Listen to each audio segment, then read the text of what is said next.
What's up, what's up? Today, we're going to review this Xiaomi monitor light bar. It's so good, I bought two. So this is the Xiaomi monitor light bar, which really helps pagdating dun sa mga madidilim or at least yung monitor glare. Kapag ka medyo napapansin mo na sumasakit na yung mata mo, it's because, you know, too much light na nanggagaling sa monitor.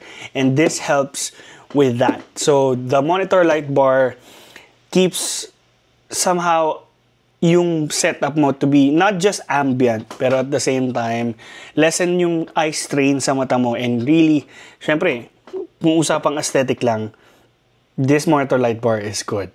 So out of the box, pag binuksan mo siya, makikita mo agad dyan yung light, yung monitor light bar.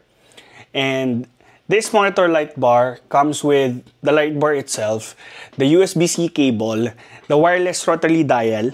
Ito, yung mismong nagko-control. This is wireless, so okay na okay siya na ilagay sa kahit saan. And this is powered by two AAA batteries. And the good thing is the monitor, hindi niya kailangan ng screw. No screw, no mess. Wala. It's just magnetic. So may mababago mo, mapapalitan mo yung tama ng ilaw.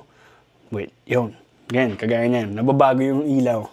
Pros, it has a sleek design. No screen glare, hindi nagba-bounce back yung ilaw niya kahit itutok mo siya sa mismong monitor. It's not glaring back. And wireless controller, syempre hindi kagaya ng ibang monitor light bar na makikita mo na yung control is nandun sa mismong light bar, which is not really aesthetically pleasing.